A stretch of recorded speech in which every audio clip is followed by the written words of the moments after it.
તો હલો મિત્રો, જય માતાજી અને જય રામાપીર બધાને।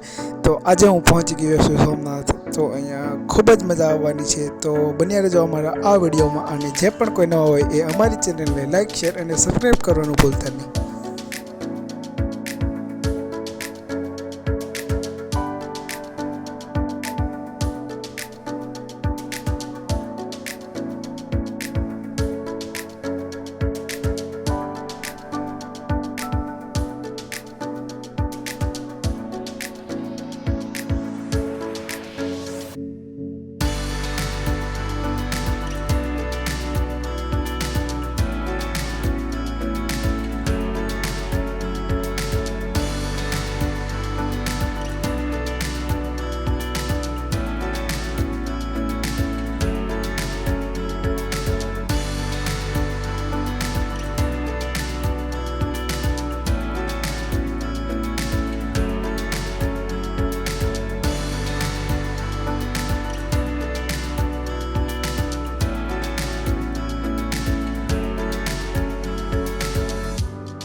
તો ફાઇનલી આપણે પહોંચી ગયા છે સોમનાથ। તો સોમનાથનો વ્યૂ તમે જોઈ શકો છો।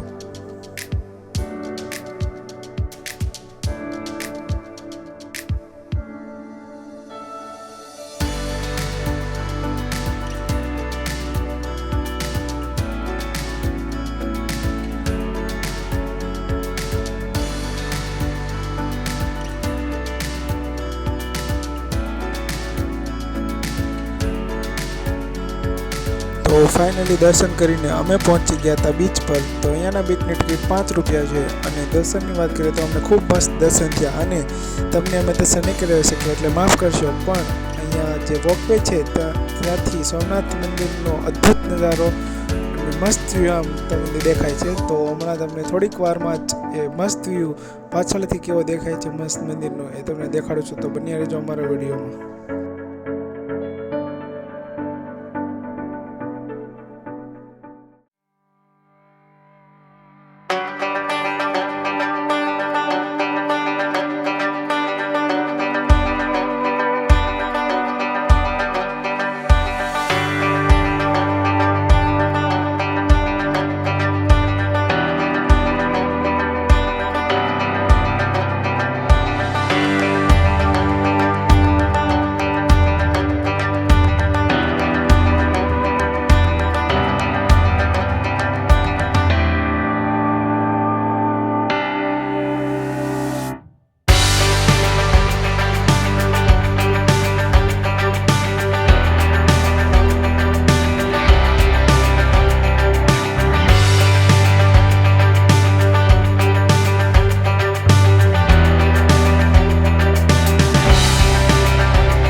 તો હાલો મિત્રો, જય માતાજી અને જય રામાપીર બધાની।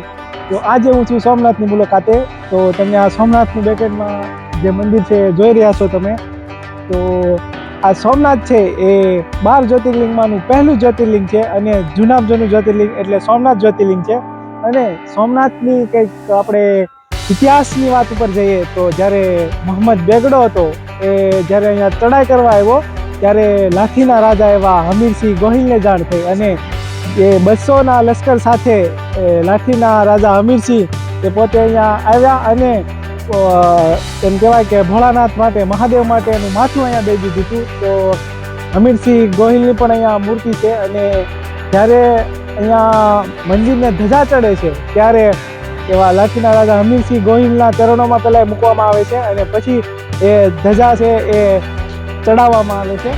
તો અહીંયાનો ઇતિહાસ કંઈક એવો છે અને આ મંદિર એ 7 વાર તૂટેલું છે અને 8મી વાર એવા આપણા સરદાર વલ્લભભાઈ પટેલ દ્વારા ફરીથી આનું નવનિર્માણ કરવામાં આવ્યું હતું.